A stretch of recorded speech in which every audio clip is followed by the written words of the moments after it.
The afternoon sun hung low over Oakridge Estates, casting long, golden shadows across the surface of the 3-acre pond. The air was thick with the mouth-watering scent of hickory smoke and searing beef, a smell that usually signaled peace and community. But as I flipped a row of thick, hand-pressed patties on the massive iron grill, the rhythmic thud of car doors echoed from the driveway. 3 police cruisers, white and blue with their light bars reflecting the sun, had come to a halt. I watched the officers step out. Their boots crunched on the gravel, my gravel. Their faces were set in that professional, stern mask of men expecting a confrontation. My neighbors, the people I had known for over a decade, suddenly went silent. Tom, who had been laughing a second ago, set his beer down with a trembling hand.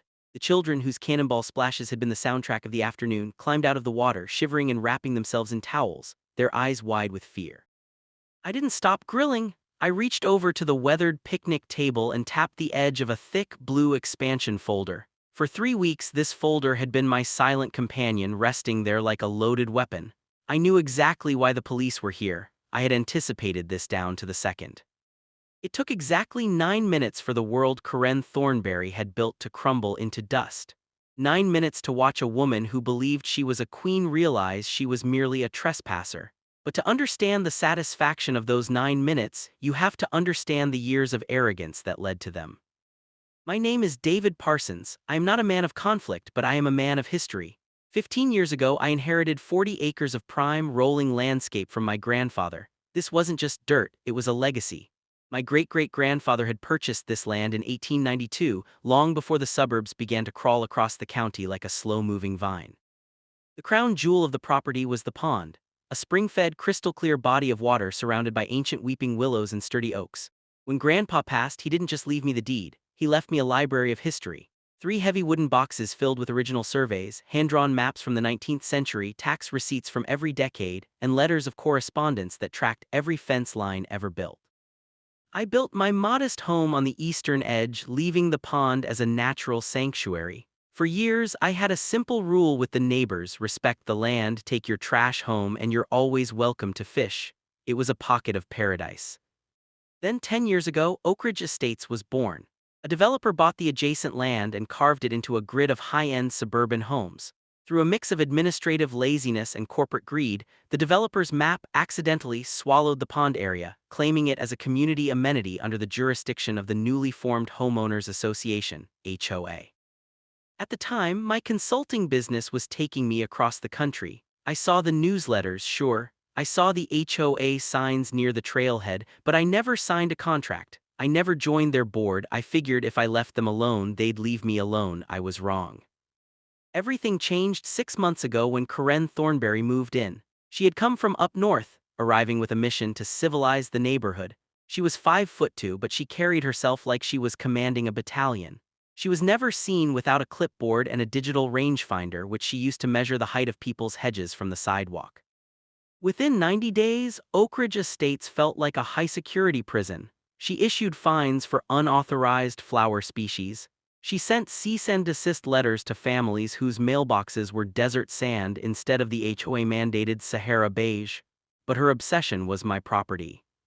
The first time she crossed the line, literally and figuratively, I was teaching my 8-year-old nephew Leo how to cast a line. Karen appeared out of the brush like a phantom.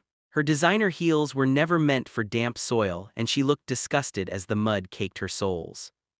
"This water feature has not been registered with the Environmental Committee," she snapped, not even bothering with a greeting. Her clipboard was poised, pen ready.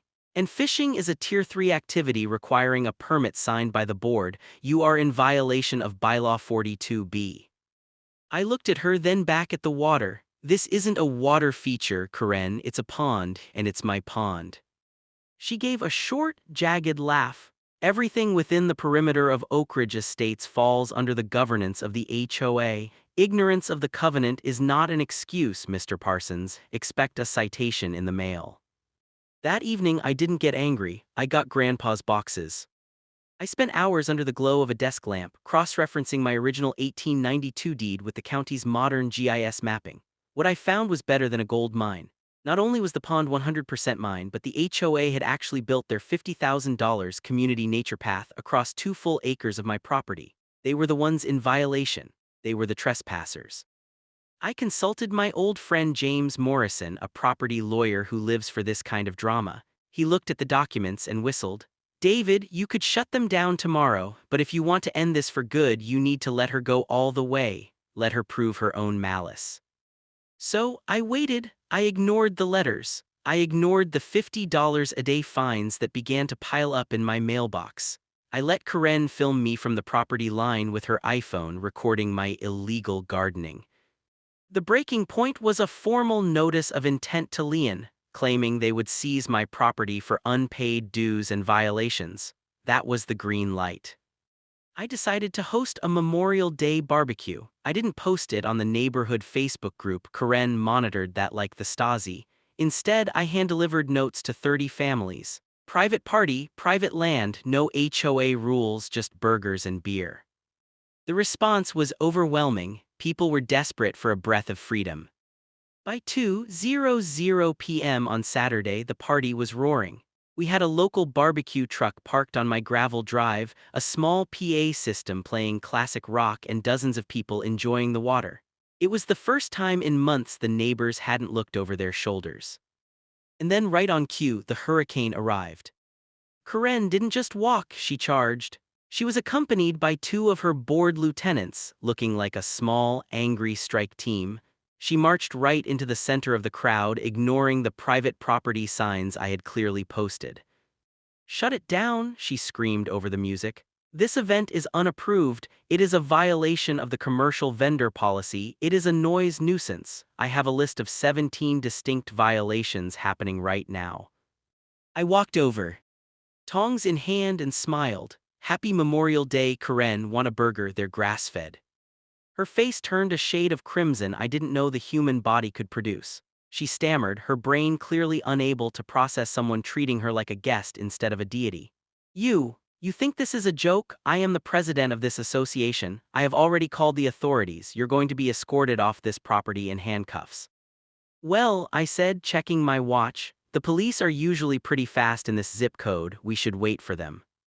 She stood there, arms folded, glaring at my guests. She actually started pointing at neighbors. "Tom, I see you. That's another $100 fine for participating in an illegal assembly. Sarah, don't think I won't remember this when your lawn needs mowing." 10 minutes later, the cruisers arrived. Sergeant Wallace was the first one to reach me. He was a veteran cop, the kind who had seen everything and just wanted a quiet shift. He looked at Karen, who was vibrating with rage, and then at me. "Sir, we got a call about an illegal commercial operation and a public disturbance," Wallace said.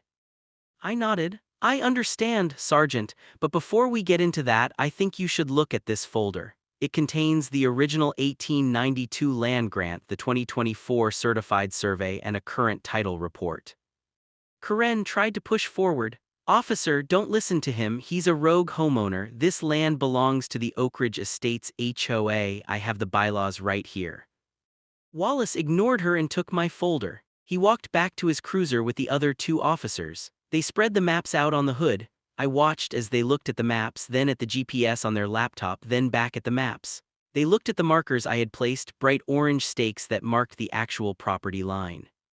After 5 minutes, Wallace's demeanor changed. He didn't look annoyed anymore, he looked interested. He walked over to Karen. "Ma'am, you're the one who called this in." "Yes," she hissed. "Arrest him." "Ma'am," Wallace said, his voice echoing in the sudden silence of the backyard. "According to the county records and these certified surveys, you are currently standing 60 feet inside this gentleman's private property. This pond isn't HOA land. This yard isn't HOA land. Even the walking path your residents use belongs to Mr. Parsons." The silence that followed was absolute. You could hear a dragonfly buzz across the water. Karen's mouth opened but no sound came out. She looked like a fish out of water. That's impossible," the developer said. "The developer was wrong," Wallace interrupted. "And since you called us here to report a trespass, I'm now obligated to ask the actual owner what he wants to do. Mr. Parsons, do you want these people removed from your land?" I stepped forward and handed the sergeant a legal document, the cease and desist.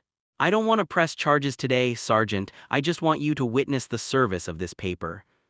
Wallace took the letter and read it aloud. He read the part where the HOA was ordered to remove all signs from my land. He read the part where they were informed they had been stealing my land for a decade to use for their path. And he read the part where any further contact from Karen would be treated as criminal harassment. Karen looked like she was having a physical breakdown. Her skin went from red to white to a sickly, bruised purple. When the officers told her she needed to leave immediately or face a citation for filing a false police report, she turned tail and fled, her heels clicking frantically on the pavement. The party didn't just continue, it exploded. We turned the music up, we jumped in the pond, we celebrated the end of a tyrant. But the story didn't end there. 2 weeks later, the HOA board held an emergency meeting. They had realized that if I sued for 10 years of back rent on the walking path, the HOA would go bankrupt. They fired Karen on the spot. Then, the final blow landed. A video of her screaming at the police and threatening neighbors was sent to her employer, a bank where she worked in compliance. They didn't find her behavior very compliant with their values. She was let go within the week. The last time I saw her, she was packing a U-Haul. She didn't have a clipboard, she didn't have a scowl, she just looked small. As for me, the pond is still quiet, the neighbors still fish, and every time I walk past that old walking path I smile knowing that sometimes the land really does remember who owns it.